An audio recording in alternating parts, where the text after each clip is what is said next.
ഇപ്പോൾ കാണിക്കുന്നത് ദീപുവും കൃഷ്ണയും സരോജിത്തിന്റെ വീട്ടിലേക്ക് വരികയാണ്. ആന്റി, ഞങ്ങൾ എന്താ കൊണ്ടുവന്നിരിക്കുന്നതെന്ന് നോക്കിയേ.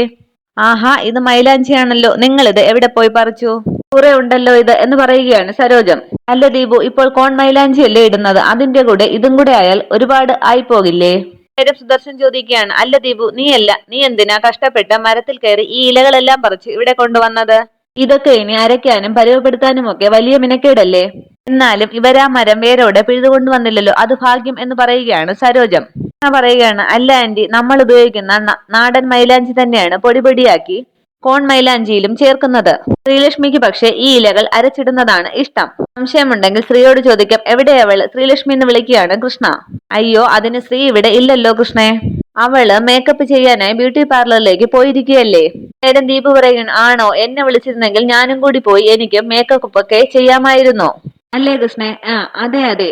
പണ്ട് ആരോ ചോദിച്ചിട്ടുണ്ട്, മേക്കപ്പിനൊക്കെ ഒരു പരിധിയില്ലേ എന്ന് പറഞ്ഞ് ദീപുവിനെ കളിയാക്കുകയാണ് കൃഷ്ണ. അത് കേട്ട് സുദർശനും സരോജവും ഒക്കെ ചിരിക്കുകയാണ്. ദീപു ചോദിക്കുകയാണ്, അല്ല ആന്റി, ശ്രീ എപ്പോഴാണ് പോയത്? കുറെ നേരമായോ? അവള് പോയിട്ട് ഇപ്പോൾ മണിക്കൂർ 2 ആയല്ലോ. പക്ഷെ ഞാൻ 2 മണിക്കൂർ മുമ്പ് ശ്രീലക്ഷ്മി വിളിച്ചപ്പോൾ ഫോൺ സ്വിച്ച് ഓഫ് ആയിരുന്നല്ലോ. ഓ, മേക്കപ്പ് ചെയ്തുകൊണ്ടിരുന്നപ്പോൾ ഫോൺ സ്വിച്ച് ഓഫ് ആക്കിയതായിരിക്കും അല്ലേ? ഏയ്, അങ്ങനെയാവില്ല. നീ ഇപ്പോൾ ഒന്ന് വിളിച്ചു നോക്കിയേ. സ്വിച്ച് ഓഫ് ഒന്നും ആയിരിക്കില്ല, കിട്ടും ആളിനെ. അന്നേരം ദീപു വീണ്ടും ശ്രീലക്ഷ്മിയെ ഫോൺ ചെയ്യുകയാണ്. പക്ഷേ ഫോൺ സ്വിച്ച് ഓഫ് ആണെന്നാണ് പറയുന്നത്. കണ്ടോ, ഇപ്പോഴും സ്വിച്ച് ഓഫ് ആണ്. ഇതിപ്പോ എന്തോ പ്രശ്നമുണ്ടെന്നാണ് എനിക്ക് തോന്നുന്നത്. നേരം സുദർശൻ പറയാണ്, ശരിയാണ്, ഇത്രയും നേരം മോള് ഫോൺ സ്വിച്ച് ഓഫ് ചെയ്ത് വയ്ക്കാറില്ലല്ലോ. അങ്ങനെയാണെങ്കിലേ ശ്രീയുടെ അച്ഛനൊന്ന് രേഖ മേഡത്തിന് ഫോൺ ചെയ്ത് തന്നെ. മോൾക്ക് എന്ത് പറ്റിയെന്ന് ഞാൻ ചോദിക്കാം. അതിനുശേഷം സുദർശൻ ഫോൺ വിളിച്ച് രേഖയെ ഫോൺ വിളിച്ചിട്ട് സരോജ അമ്മയ്ക്ക് കൊടുക്കുകയാണ്. ഇത് ശ്രീലക്ഷ്മിയുടെ വീട്ടിൽ നിന്നാണല്ലോ എന്നും പറഞ്ഞ് രേഖ ഫോൺ എടുക്കുകയാണ്. മാഡം, ഞാൻ ശ്രീലക്ഷ്മിയുടെ അമ്മയാണ്. ഞാൻ വെറുതെ ഒന്ന് വിളിച്ചതാണ്. ആണോ? അത് നന്നായി. അവിടെ എല്ലാവരും റെഡിയായെന്ന് തോന്നുന്നു അല്ലേ? അല്ല മാഡം, ഞങ്ങള് ശ്രീക്ക് വേണ്ടി കാത്തിരിക്കുകയായിരുന്നു. അതെന്താ, ശ്രീലക്ഷ്മി ബ്യൂട്ടി പാർലറിൽ നിന്നും ഇതുവരെ തിരിച്ചു വന്നില്ലേ? ഇല്ല മാഡം, ഇതുവരെ എത്തിയിട്ടില്ല. ഫോൺ ചെയ്തപ്പോഴാണെങ്കിലേ സ്വിച്ച് ഓഫ് എന്നാണ് പറയുന്നത്. മാഡം ഒന്ന് ബ്യൂട്ടി പാർലറിൽ വിളിച്ച് അവര് എപ്പോഴാണ് വരുന്നതെന്ന് ഒന്ന് അന്വേഷിക്കാമോ? അത് ചോദിക്കാനാണ് ഞാനിപ്പോൾ മാഡത്തിനെ വിളിച്ചത്. അതിനെന്താ, ഞാൻ വിളിക്കാം ആന്റി. മേക്കപ്പിനിടയിൽ ഡിസ്റ്റർബ് ആകണ്ട എന്നോർത്ത്. ഫോൺ ചിലപ്പോൾ സ്വിച്ച് ഓഫ് ചെയ്ത് ആയിരിക്കും. ഞാൻ വിളിച്ചന്വേഷിച്ചിട്ട് അങ്ങോട്ട് വിളിക്കാം. അതിനുശേഷം ഞാൻ തന്നെ ശ്രീലക്ഷ്മിയെ വീട്ടിലേക്ക് കൂട്ടിക്കൊണ്ടുവന്നോളം, ടെൻഷൻ അടിക്കേണ്ട എന്ന് പറയുമ്പോൾ ശരി മാഡം എന്ന് സന്തോഷത്തോടു കൂടി പറയുകയാണ് സരോജം.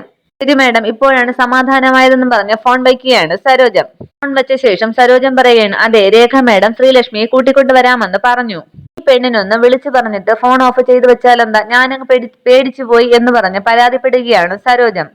പിള്ളേരെ, നമുക്കിതിന്റെ പണിയൊന്ന് തുടങ്ങിക്കളയാന്ന് പറഞ്ഞ് മൈലാഞ്ചിയും എടുത്ത് ദീപുവിനെയും കൃഷ്ണയെയും കൂട്ടി പോവുകയാണ് സരോജം. എന്നാലും സുദർശൻ അവിടെ ആശങ്കപ്പെടുകയാണ്. എന്നാലും ഇത്രയും നേരം എന്തിനാ മോള് ഫോൺ സ്വിച്ച് ഓഫ് ആക്കി വെച്ചിരിക്കുന്നത്? എന്തോ എവിടെയോ ഒരു പിശകുണ്ടല്ലോ. അതിനുശേഷം കാണിക്കുന്ന രേഖയുടെ അടുത്തേക്ക് രേഖ വരികയാണ്. രേഖ, ആർ യു റെഡി? പോകണ്ടേ നമുക്ക്? അമ്മയും ചേട്ടായും ഒക്കെ എവിടെ? അവരൊക്കെ വന്നോളും. അതെ, ബ്യൂട്ടി പാർലറിൽ പോയിരുന്ന ശ്രീലക്ഷ്മിയുടെ ഫോൺ സ്വിച്ച് ഓഫ് ആയിരുന്നു എന്നും പറഞ്ഞ് ശ്രീലക്ഷ്മിയുടെ അമ്മ ഇപ്പോൾ വിളിച്ചിരുന്നു. ഞാൻ കൂട്ടിക്കൊണ്ടുവരാം എന്ന് പറഞ്ഞാണ് സമാധാനിപ്പിച്ചത്. ഓ മൈ ഗോഡ്, അപ്പോ ശ്രീലക്ഷ്മി ഇപ്പോഴും പാർലറിൽ ആണോ? ഷീ ഈസ് ഗെറ്റിംഗ് ലേറ്റ് രേഖ എന്ന് പറയുകയാണ് രഘു. ഒരു കാര്യം ചെയ്യാം, നമുക്കിത് ചേട്ടായിയോട് പറയാം. അപ്പോൾ ചേട്ടായി പറയട്ടെ ഇനി എന്താണ് ചെയ്യേണ്ടതെന്ന്. നേരം രാജാറാമും രവിചന്ദ്രവർമ്മനും അവിടേക്ക് എത്തുകയാണ്. ചേട്ടായി ചേട്ടായി എന്ന് രഘു പുറകെ വിളിക്കുന്നുണ്ട്. പക്ഷെ രവിയെ ശ്രദ്ധിക്കാതെ മുകളിലേക്ക് തന്നെ പോവുകയാണ്. രഘുവും രേഖയും എത്ര വിളിച്ചിട്ടും രവിചന്ദ്രവർമ്മൻ വിളിയേക്കുന്നില്ല. മുകളിലേക്ക് പോയ രവിചന്ദ്രവർമ്മൻ ആ പേഴ്സണൽ മുറി തുറക്കുകയാണ്. അതിനുശേഷം രഘു രാജാറാമിനോട് ചോദിക്കുന്നു, രാജാറാം, ചേട്ടായി എന്താണ് മിണ്ടാതെ പോകുന്നത്? Raghu, something is wrong. എന്താ കാര്യമെന്ന് രാജാറാമിനോട് ചോദിക്കുക എന്ന് പറയുകയാണ് രേഖ. ശേഷം മദറിൻലോ എന്ന് വിളിക്കുകയാണ് രേഖ. രാജാറാമിനോട് രഘു ചോദിക്കുകയാണ്, രാജാറാം, എന്തിനാണ് ചേട്ടായി ആ റൂമിൽ കയറി കടകടച്ചത്? എന്താ ഇവിടെ ഇപ്പോൾ പ്രശ്നം? എന്താ രാജാറാം ഒന്നും മിണ്ടാത്തത്? എന്താ രേഖ, എന്തു പറ്റിയെന്നും പറഞ്ഞ് ഗായത്രി അമ്മ അവിടേക്ക് വരികയാണ്. ബ്രദറിൻലോ വീണ്ടും ആ മുറിയിൽ കയറി കടകടച്ചു. എന്തോ പ്രശ്നമുണ്ടെന്ന് തോന്നുന്നു മദറിൻലോ. ഇത് കേട്ട് എന്റെ ഈശ്വര എന്ന് പറഞ്ഞ് നെഞ്ചത്ത് കൈവയ്ക്കുകയാണ് ഗായത്രി അമ്മ. ഇത് സംഭവിച്ചു ഇപ്പോൾ എന്ന് ചോദിക്കുകയാണ് ഗായത്രി അമ്മ. ബ്രദറിൻലോ എന്തെങ്കിലും വലിയ പ്രശ്നമില്ലാതെ ആ റൂമിൽ കയറില്ല എന്ന് പറയുകയാണ് രേഖ. എനിക്കെന്തോ പേടിയാവുന്നുണ്ട്. മൈലാഞ്ചി കല്യാണത്തിന് ഇനി കുറച്ച് മണിക്കൂറുകൾ മാത്രമേ ബാക്കിയുള്ളൂ. ഈ സമയത്ത് എന്താണ് ഇങ്ങനെയൊക്കെ സംഭവിക്കുന്നത്? എന്താണ് സംഭവിച്ചതെന്ന് പറയൂ രാജാറാം എന്ന് പറയുകയാണ് ഗായത്രി അമ്മ. എന്തെങ്കിലും താങ്ങാനാകാത്ത വിഷമം വരുമ്പോഴേ രവി ആ മുറിയിലേക്ക് പോവുകയുള്ളൂ. ഏതാനും മണിക്കൂറിനുള്ളിൽ ശുഭകാര്യം നടക്കാൻ പോകുന്ന ഈ നേരത്ത് രവി എന്തിനാണ് ആ മുറിയിൽ പോയി കയറി കടകടച്ചിരിക്കുന്നത്? എന്താണ് അവനെ അലട്ടുന്ന പ്രശ്നം? പറയൂ രാജാറാം. അമ്മേ, അതെന്തോ ചെറിയ ടെൻഷനിലാണെന്ന് തോന്നുന്നു രവി സാറ്. രേഖ പറയുകയാണ്, ചെറിയ ടെൻഷനോ? No no, I don't believe it. അറിയാലോ, ബ്രദറിൻലോ ആ മുറിയിലേക്ക് കയറി കഴിഞ്ഞാൽ ദിവസങ്ങൾക്ക് ശേഷം മാത്രമേ പുറത്തേക്ക് വരാറുള്ളൂ. അതാണ് പതിവ്. ചെറിയ കാര്യങ്ങൾക്ക് അങ്ങനെ ഡിസ്റ്റർബ്ഡ് ആകുന്ന ആളല്ല ബ്രദറിൻലോ. ഞങ്ങൾ രണ്ടുപേരും വിളിച്ചിട്ടും കേൾക്ക പോലും ചെയ്യാതെയാണ് ബ്രദറിൻലോ മുകളിലേക്ക് കയറിപ്പോയത്. ഇനിയിപ്പോ എപ്പോ ഇറങ്ങി വരുമെന്ന് ദൈവത്തിനറിയാം. രേഖമ്മ വിഷമിക്കണ്ട, നമുക്ക് കുറച്ചു സമയം കൂടി ഇവിടെ കാത്തു നിൽക്കാം എന്ന് പറയുകയാണ് രാജാറാം. രവി സാർ ഉടൻ ഇറങ്ങി വരുമെന്നാണ് എനിക്ക് തോന്നുന്നത്. ഗായത്രിയമ്മ പറയുകയാണ്, എന്താ കാര്യം എന്നറിയാതെ എങ്ങനെ അത് ഉറപ്പ് പറയാൻ പറ്റും രാജാറാം? അവൻ എന്താണ് ഇവരെ വിളിച്ചിട്ട് പോലും അവിടെ നിൽക്കാതെ പോയത്? സോറി മദറിൻലോ, നമ്മൾ ഇങ്ങനെ ഡിസ്കസ് ചെയ്തുകൊണ്ടിരുന്നിട്ട് ഒരു കാര്യവും ഇല്ല. ഡോറ് മുട്ടി ബ്രദറിൻലോയെ വിളിക്കുക. പാവം ശ്രീലക്ഷ്മിയുടെ പാരന്റ്സ് എന്നെ വിളിച്ചിരുന്നു. അവളുടെ ഫോൺ സ്വിച്ച് ഓഫ് ആയതുകൊണ്ട് അവർ ആകെ ടെൻഷനിലാണ്. അവരെ സമാധാനിപ്പിച്ച് ഇപ്പോൾ ഞാൻ ഫോൺ വച്ചതേ ഉള്ളൂ. ഇപ്പോൾ ബ്രദറിൻലോയും കൂടി ഇങ്ങനെ കാണിച്ചാൽ നമ്മൾ എന്ത് ചെയ്യുമെന്നാണ് എന്റെ കൺഫ്യൂഷൻ. ഗായത്രിയമ്മ ചോദിക്കുകയാണ്, ശ്രീലക്ഷ്മിയുടെ ഫോൺ സ്വിച്ച് ഓഫ് ആണെന്നോ? രാജാറാം, ശ്രീലക്ഷ്മിക്ക് കുഴപ്പമൊന്നും ഇല്ലല്ലോ? ഇല്ലമ്മേ, ശ്രീലക്ഷ്മിക്ക് കുഴപ്പങ്ങളൊന്നും സംഭവിച്ചിട്ടില്ല. എല്ലാം ഓക്കെയാണ്. പിന്നെ രവി എന്താ ഇങ്ങനെ ചെയ്യുന്നത്? എന്തിനാണ് രാജാറാം അവനിപ്പോൾ ആ മുറിയിലേക്ക് കയറിയത്? എനിക്കൊന്നും മനസ്സിലാകുന്നില്ലല്ലോ ഈശ്വര. പിന്നീട് കാണിക്കുന്നത് കെട്ടിയിട്ടിരിക്കുന്ന ശ്രീലക്ഷ്മിയാണ്. ശ്രീലക്ഷ്മി കരുതുകയാണ്, ഈശ്വര, ഇവിടെ നിന്ന് രക്ഷപ്പെടാൻ ഒരു മാർഗവും കാണുന്നില്ലല്ലോ. എനിക്ക് വേണ്ടി സാറ് പാടില്ലാത്തതൊന്നും ചെയ്യരുത്. ഇവര് പറയുന്നത് പോലെ ഒന്നും സ്വയം ഏറ്റെടുക്കരുത്. സാറിനൊന്നും സംഭവിക്കരുത്. സാറില്ലാതെ എനിക്ക് ഈ ലോകത്ത് ജീവിക്കാൻ ആകില്ല. ഞാനിവിടെ കിടന്ന് മരിച്ചാലും സാരമില്ല. സാറിനൊന്നും സംഭവിക്കരുത്. മരിക്കുന്നതിന് മുമ്പ് സാറിനെ എനിക്കൊന്ന് കണ്ടാൽ മാത്രം മതിയായിരുന്നു എന്നൊക്കെ പറഞ്ഞ് കരയുകയാണ് ശ്രീലക്ഷ്മി. പിന്നീട് കാണിക്കുന്നത് ആ റൂമിൽ രാജനന്ദിനിയുടെ ഫോട്ടോയ്ക്ക് മുൻപിൽ കസേരയിലിരിക്കുന്ന രവിചന്ദ്രവർമ്മനെയാണ്. രവിവർമ്മൻ പറയുകയാണ്, നന്ദിനി, ഞാൻ പറയാതെ തന്നെ ഇവിടെ എന്താണ് സംഭവിക്കുന്നതെന്ന് നിനക്കറിയാമല്ലോ. വാസ്തവത്തിൽ നിന്റെ പ്രണയമാണ് എനിക്കെല്ലാം തന്നത്. വഹിക്കുന്നതിലേറെ തന്നിട്ട് നീ എന്നെ തനിച്ചാക്കി ദൂരേക്ക് പോയപ്പോൾ നീ ഏൽപ്പിച്ച ഉത്തരവാദിത്തങ്ങളാണ് എന്നെ നിന്നിലേക്ക് എത്തിക്കാത്തത്. ഇതുവരെ ഞാൻ ഒറ്റയ്ക്ക് ജീവിച്ചു. നീ എത്ര ദൂരെയാണെങ്കിലും നിന്റെ ഓർമ്മകളും നീ എന്നെ ഏൽപ്പിച്ച ഉത്തരവാദിത്തങ്ങളും ഒക്കെയാണ് എന്നെ ഇത്രയും കാലം ജീവിക്കാൻ പ്രേരിപ്പിച്ചത്.